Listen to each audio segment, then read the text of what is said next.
Hi everyone, I hope you're doing great today.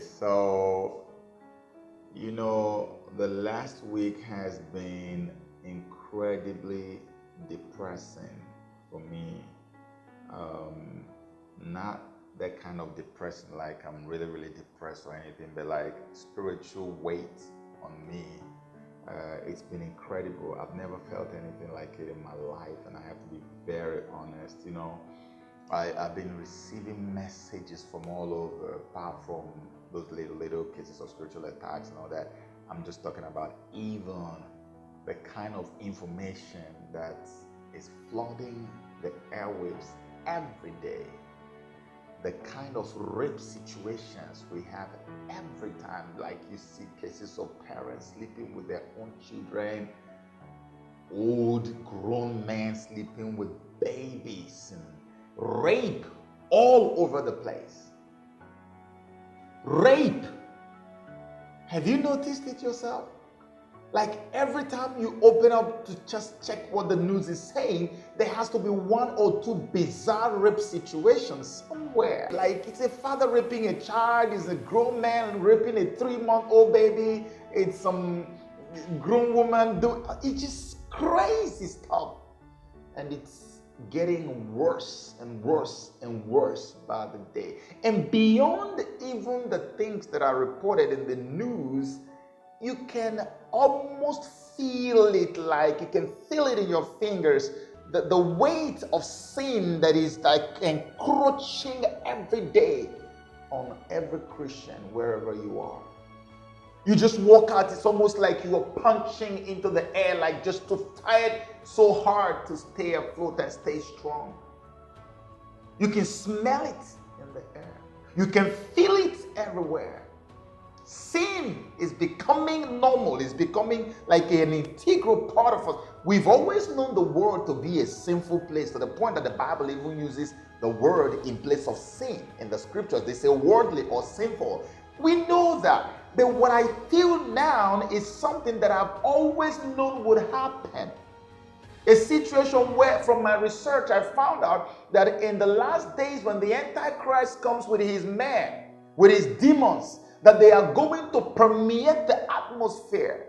They will fill everywhere with their energy, and they will cause so many people to fall. That's what the Bible was talking about when it said there will be a great falling away. It has begun. Those spirits are here now. You want to pray, you have to fight so hard to even pray. That's why our strategy has to change, because these guys are working with a plan that is decades in making. And I'm going to reveal that to you right now. You know, one thing about the devil and his work is they are very strategic. Everything they do, they plan it very, very well. That's why the Bible says, no wonder the children of this world are wiser than those of the household of faith. We just make noise. We flow with the flow. But these guys withdraw into their closets. They go to the drawing board and they put all the things, they cross all the T's and dot all the I's and get everything in place. And then they unleash. And when they begin to unleash, it is back to back to back. And at that time, you find out that the Christians are struggling to keep up. And that's when we begin to cave. There's a woman called Alice A. Bailey. Alice A. Bailey was a renowned Satanist, an occultist who succeeded another one known as Madame Helena Blavatsky. Helena Blavatsky, a Russian occultist, very prominent one. All these women are in the category of a man called Manly P. Hall. These are some of the most read authors in the world. So Alice A. Bailey succeeded Madame Helena Blavatsky. Alice was basically like the protege of Madame Helena Blavatsky. And so Alice was the one who set up what you know today as the Lucis Trust. Lucy's Trust, when it was founded by Alice, was known as Lucifer Trust. When people began to raise eyebrows about the name, they changed it to Lucis, Lucis, and apparently Lucis still means Lucifer. And this Lucis Trust today is an integral part of the United Nations.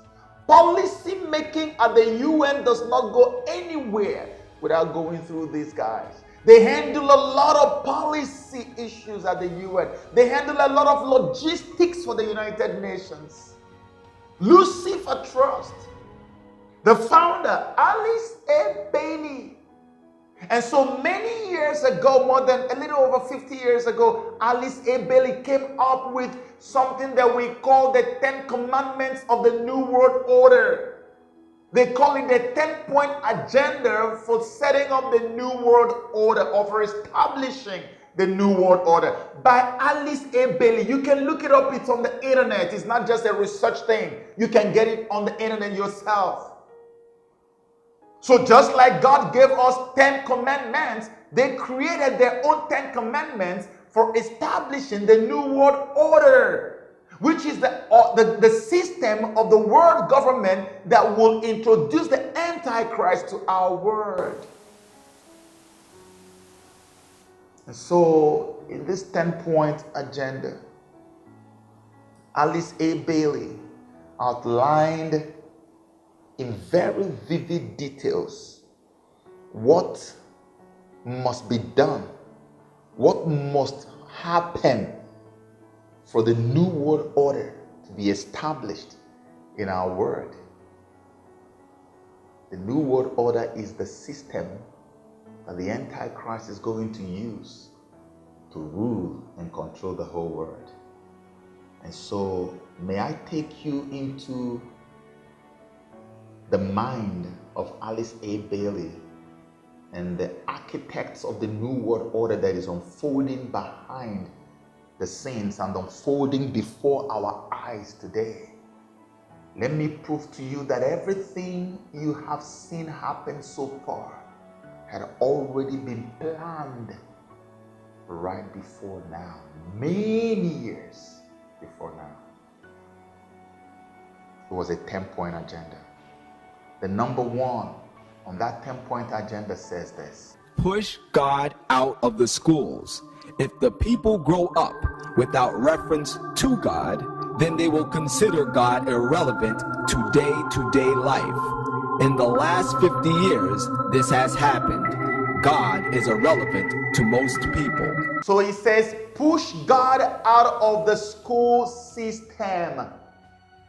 If the people grow up without reference to God, then they will consider God irrelevant to day-to-day life. In the last 50 years, this has happened. God is irrelevant to most people. If you live in the Western world, you already know that this has happened a long time ago. They pushed God out of our school system, pushed prayer out of our school system. Actually, the original text says, push God and prayer out of the school system or out of the educational system. So when that happens, you're going to notice that the child is growing up, getting used to not mentioning or not hearing about God at school.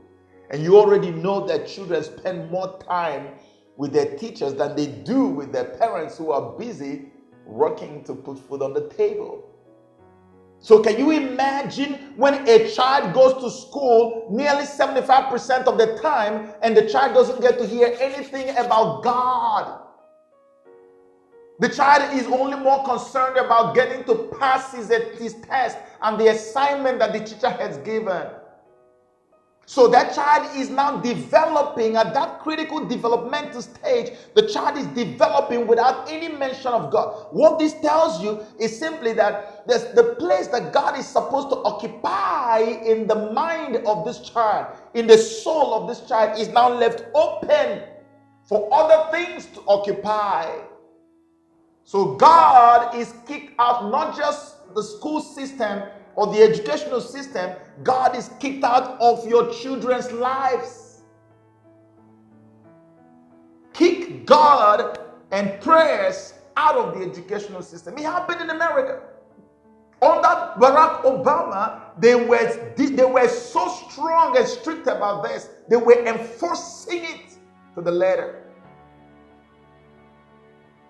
You read the stories of where children were sent home because they wished somebody Merry Christmas, or because a child prayed, "Our Father who art in heaven."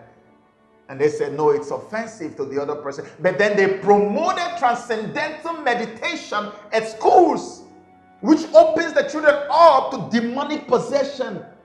So you could do meditation, but you could not pray at school. This is what has happened to the Western world. You go to Germany, you go to so many places in Europe, you go to churches, you find only people in their 70s and 80s and 90s. Young people don't go to church anymore. Because it started from the school system. They grew up during their formative stages, having nothing to do with God. Let's move forward. Number 2, break the traditional Judeo-Christian family concept. Break communication between parents and children so that parents can't pass on spiritual values to their children. Do this by pushing excessive child rights. Break the traditional Judeo-Christian family concept. Break communication between parents and children so that parents can pass on spiritual values to their children. Do this by pushing excessive child rights. Can you imagine this sort of evil? So what these people are doing is that they decided, after they have pushed God away from the school system, after they have pushed prayer away and left the children open to demonic possession, now they know that the only other place there's going to be a confrontation is at home, when the parents want to begin to transfer the Judeo-Christian values onto their children, which will then neutralize and counter the demonic possession that the kids have been opened up to at school based on item number 1. So they say, no, we can't allow this to happen. So let's push for excessive child rights so that whatever demonic possession the children have been exposed to by virtue of the commandment number 1, they can still retain that demonic possession, and the parents will not have the opportunity to delete it from their minds. So they decided to push excessive child rights. Except if you're not living in the Western world. If you live in the Western world, you'll understand what I'm talking about. They made sure that children have so much right that the child will look at the father and the mother and say, I don't want to do that. I don't want to go there. No, I don't want it. No, mom, no, dad, just leave me alone. I don't want to do it. Your father is telling you, go sit here. No, I don't want to sit over there. I have the right not to go there, mom. And then, okay, you have to read your Bible. Mom, I don't want to read the Bible. I don't believe in that crap. And then you pick up the cane to beat the child takes the phone and calls the police because your child already has been given the right. By virtue of this satanic commandment number 2. And the government has already implied it. And they have made it possible for their child to call the cops on the parents. The teachers cannot even tell the child to do something that the child doesn't want to do. Even the teachers, most of them demonic, possessed, actually can tell the children, listen, if you don't want to read the Bible, do you know that your parents cannot force you to read the Bible? Do you know that you don't really have to pray if your parents tell you to pray? You can tell them you don't want to do that. You have the right, right? You know you have the right. And the child wakes up just like Adam and Eve in the garden. Oh, do you know that you have, that's what the devil did to Adam. Oh, did he tell you that you can't eat that? Oh, come on. You can actually, when you eat, your eyes will be open. He doesn't want you to be wise. That's what happened. That's what happened. And so with that, The parents are not able to transfer their Judeo-Christian values to the children. In other words, the demonic possession that has been brought upon the child by virtue of commandment number 1 remains and in fact expands as time goes on. Number 3, remove restrictions on sex. Sex is the biggest joy, and Christianity robs people of this. People must be freed to enjoy it without restrictions. It's not just for married, it's for everybody. Okay, so did you see that? It says remove restrictions on sex. Sex is the biggest joy, and Christianity robs people of this. Christianity robs people of sex. Is that really true? It says people must be freed to enjoy it without restrictions. It's not just for married, it's for everybody. You know how to identify the devil. It's very easy. Whenever you see the works of disobedience, whenever you see the spirit of disobedience at work, you are looking at Satan himself in action. How you identify Satan is when you see something that is going opposite of what God is saying or what God is requesting or demanding of us. That's Satan at work. They said that Christianity, it says, first of all, remove the restrictions on sex. Sex is the biggest joy, and Christianity robs people of sex. Christianity does not rob anybody of sex. Christianity only says you have to have sex legally. And they say that restriction has to be removed. Throw it away. Sex is not only for married people, because that's what the Bible advocates. And so the devil says, no, remove it. Let it be for everybody. Remove the restrictions. This Christianity is nonsense. Look what they are doing. They tell you that you have to get married before you have sex. Remove it. Today, has it been removed? You know the answer. You know the answer. And all these commandments are not just thrown out there in the air. They are sent into different places of power, who then make legislations that make for these things to become prominent in our societies. And when you look at the society around you, you can see all of them at work. Remove the restrictions on sex, because they want energies, pure, natural, positive, magnetic, successful energies in people to flow, run amok, just run free on the streets. Because they know that the sexual energy, that when you store it up in you, they know that the sexual energy that they want you to throw away, that when you keep it on the inside and send it only in the right direction where it should go, that it makes you a very prosperous and focused and decent person, that it brings sanity to you. So they don't want that to happen. They want madness in the society. So they want you to just throw it all over the place. Anything you see, sleep with. Anybody you see, just sleep with them. We'll find this out as we go further. Number 4, since sex is the greatest expression of man's enjoyment of life, man must be free to express sex in all its forms. Homosexuality, orgies, even bestiality are desirable so long as no one is being abused or harmed. Did you see that? Since sex is the greatest expression of man's enjoyment of life, man must be free to express sex in all its forms. Not some, not many, all of its forms. Homosexuality is mentioned, orgy is mentioned, even bestiality is mentioned. All of its forms. Do you know all the other forms of sex?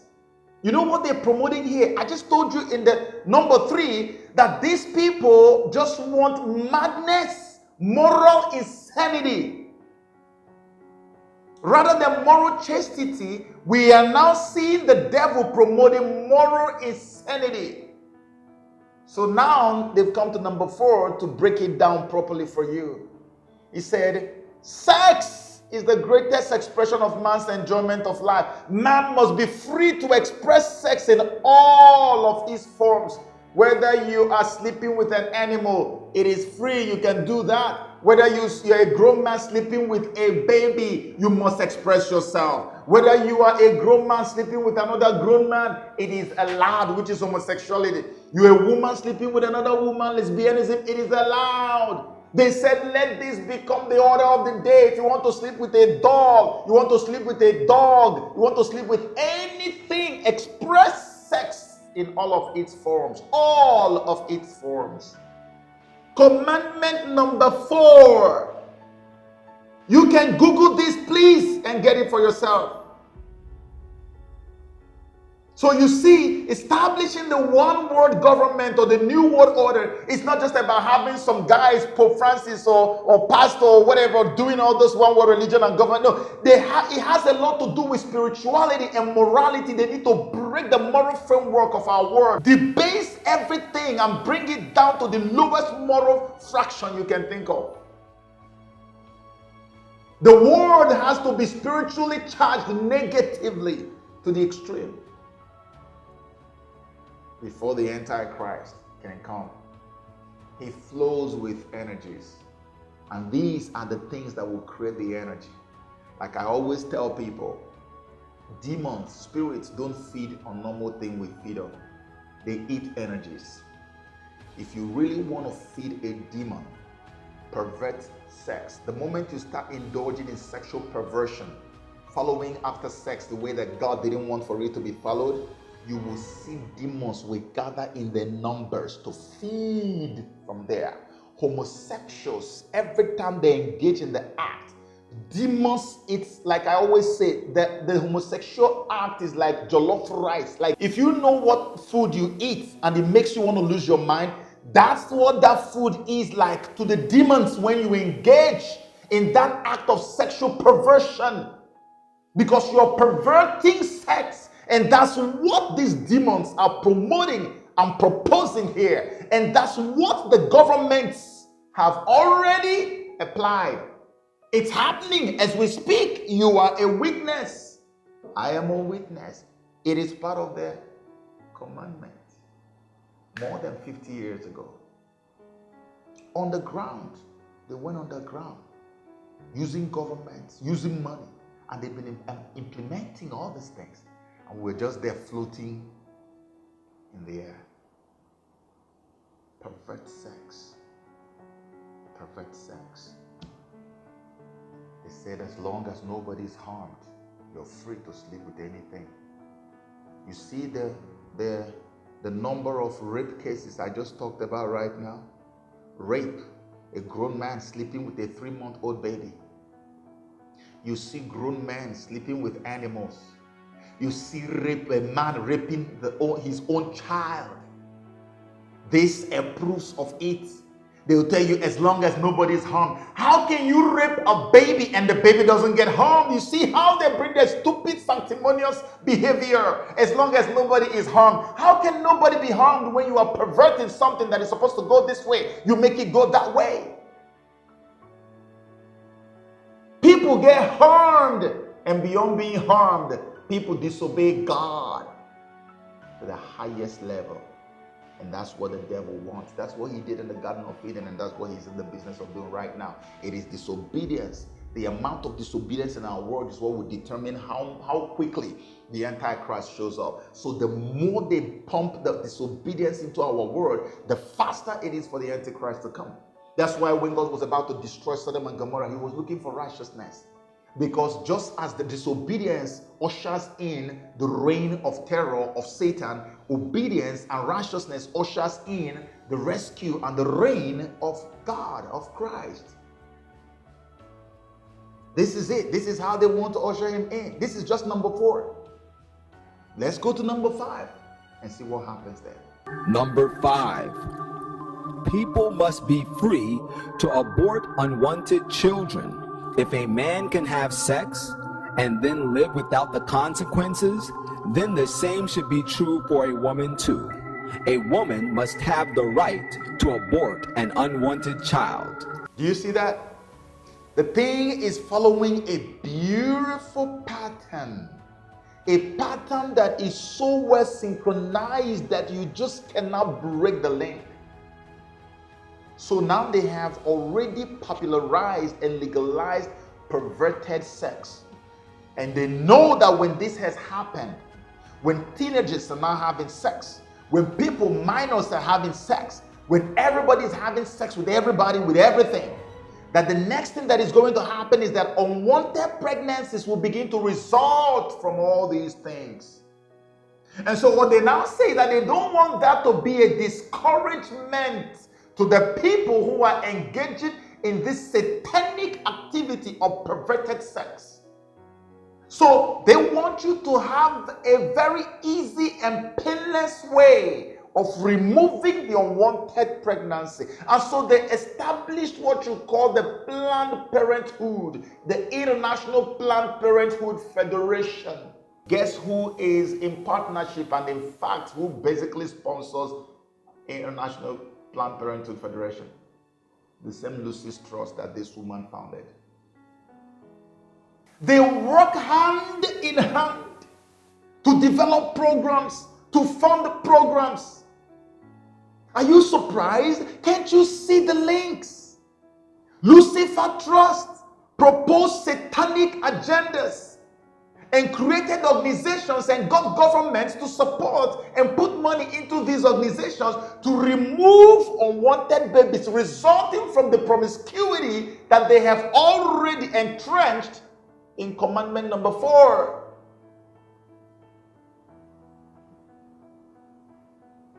Smoothly flowing pattern. And we act like we're smart, but we're not. So the Bible says, no wonder the children of this world are wiser than those of the household of faith. We're not thinking. These guys are thinking. Look at Alice A. Bailey several decades ago. And everything has been unfolding gradually and progressively unhindered. Yes. He said everybody should have the right to abort. Planned Parenthood now goes into schools in Africa and different places and teach children how to abort babies. In fact, they've been exposed as even taking the fetuses that are aborted and using them and selling them to people. All these things are out there for the whole world to see. Planned Parenthood help people with sex changes and all kinds of stuff. These things are happening before our eyes. They were written. They were not predicted. They were written. It was a part of a program. The way God gave us 10 commandments and we don't care about it, don't even know where it is in the Bible. This is the way they created their own. Is it a coincidence they created their own 10 commandments? And they are following it and living it out every day, implementing it in our world. Every day. We just wake up the next day, we see another one. We wake up another day, we see another one. All of that was written. And like I said, you can look it up. The 10-point agenda to set up the New World Order by Alice A. Bailey. Look it up. Google anywhere, you'll find it now. Number 6, every person develops soul bonds. So when a soul bond wears out, a person must be free to divorce. When one starts to grow, one must be free to get together with that person, even if they are married. So you see, it says every person develops soul bonds. So when a soul bond wears out, a person must be free to divorce. When one starts to grow, one must be free to get together with that person, even if they are married. Now, if you put it another way, it says, make divorce easy and legal. Free people from the concept of marriage for life. Get people to stop thinking that they have to get married to someone for life. They recognize that soul ties do happen. And so when you are in marriage with somebody, they're telling you that it is possible you can actually develop a soul tie with another person. And when that soul tie has grown, you can actually ditch the other person you're with in marriage, forget about it, and just move on with this other new person. And if you are with that new person and you fall in love with another person and develop a soul tie, you can forget that one and still move on. Just be free to follow your soul bonds wherever it leads you. Throw away the whole concept of marriage is just for me and you forever. Just destroy that concept of, oh, we are married and it's going to be forever. For better, for worse. All that crap that Christians are doing. Forget all of that. Throw it away. Just follow your heart. Anywhere you go and you build a soul tie with somebody, if you love them, forget about the other person and move on without even thinking about conscience or anything. Just leave them. Follow your bond because these things happen in life. Do you see how we are gradually dying? Starting from commandment number 1, all of it is all about immorality, it's about profanity, it's about obscenity, it's about promiscuity, it's about disobedience in all of its entirety. Can you imagine? Make divorce very easy. We woke up into the new year of 2020, and there was a report in on one of the social media platforms in Nigeria that was talking about thousands of divorce cases that happened within a period of 6 weeks within the year from January to February. Thousands happened. I think it was within the city of Abuja alone. Thousands. And they imply that most of those divorce cases were out of marriages that were not even up to 1 year, or just within 1 year. And these divorces were happening at such an alarming rate, not only in Nigeria, in Ghana, everywhere. Divorces are happening because the devil doesn't like the concept of this Judeo-Christian traditional marriage being the nucleus of the society. They hate that. They say they don't want that to happen anymore. This idea that marriage is the center of the community, that without marriage the nation dies.